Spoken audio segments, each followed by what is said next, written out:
Every year, teams take a swing on undrafted free agents. But with the Chargers signing 19 of them in 2025, fresh off a full-scale roster reset under Harbaugh, this wasn't just roster filler, it was intentional. This UDFA class includes legit names, former five-stars, SEC producers, athletic unicorns. And with LA opening preseason in the Hall of Fame game, these guys will get more live reps than anyone.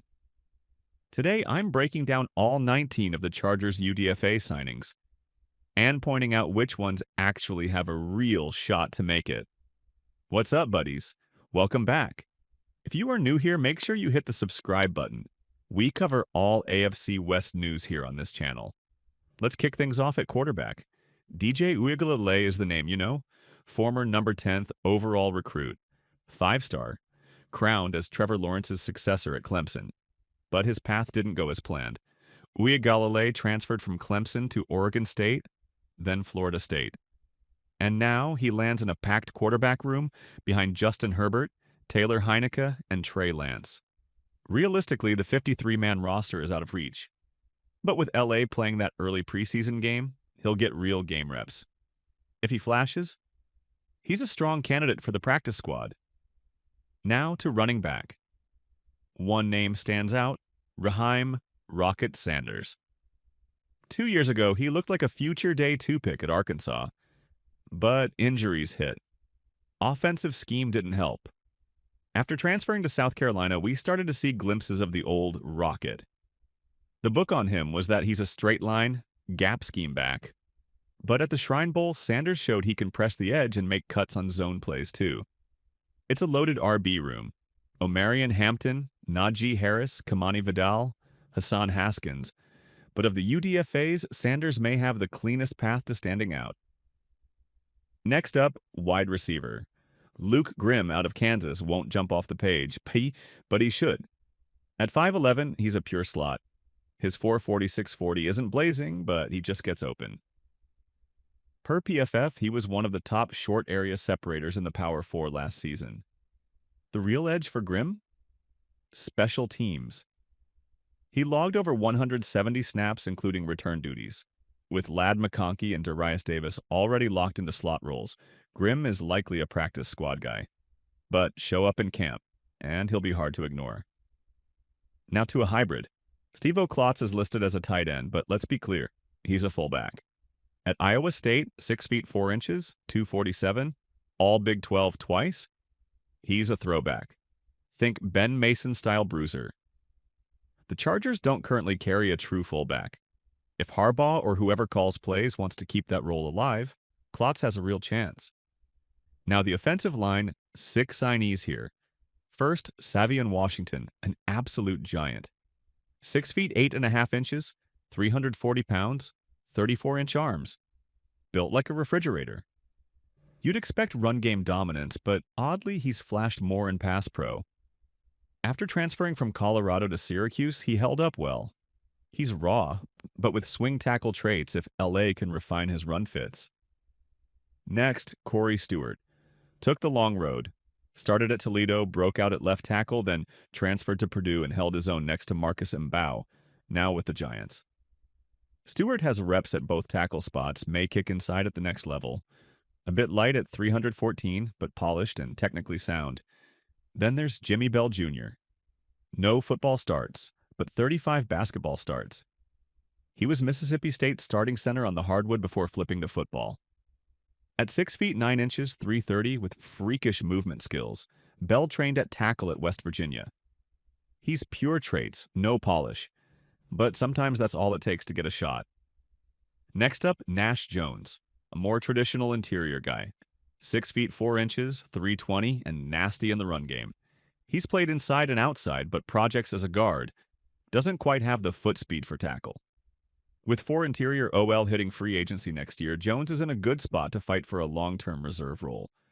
And then there's Josh Kaltenberger. Unusually tall for a center, 6 feet 6 inches, but reliable.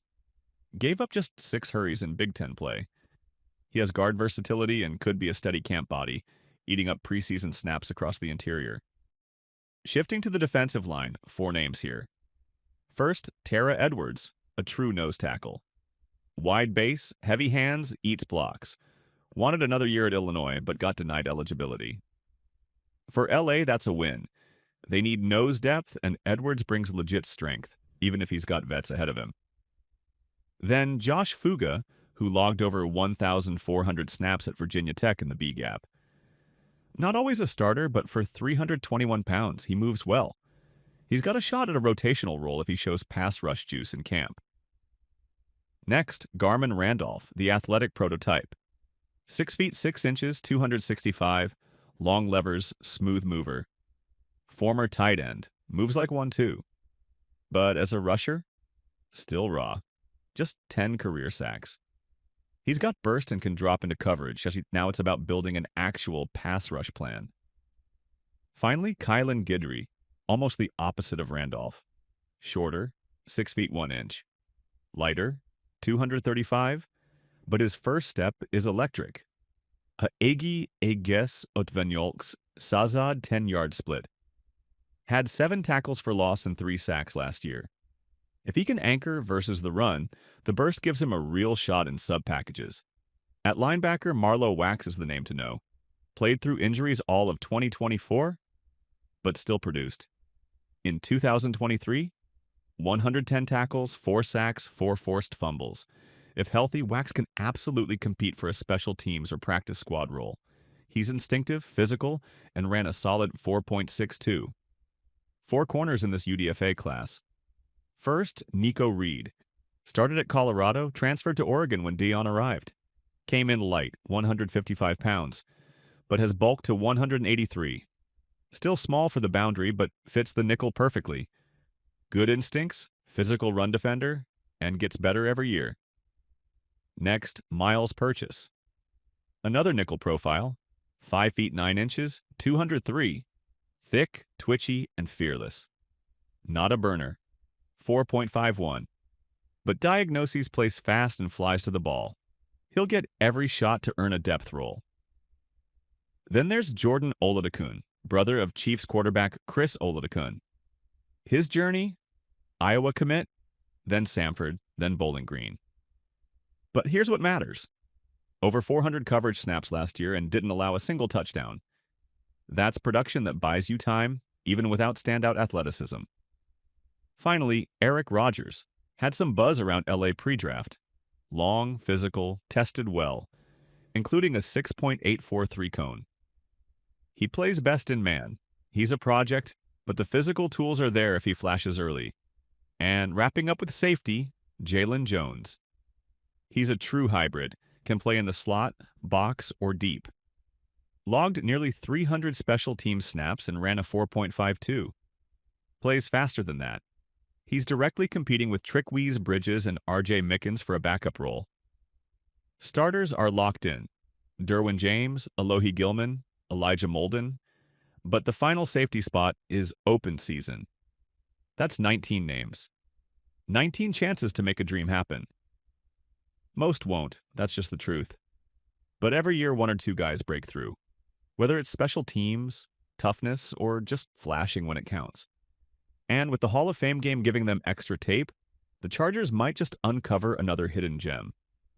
If you like this breakdown, hit that like button, drop a comment with your favorite UDFA, and don't forget to subscribe. I'll catch you next time.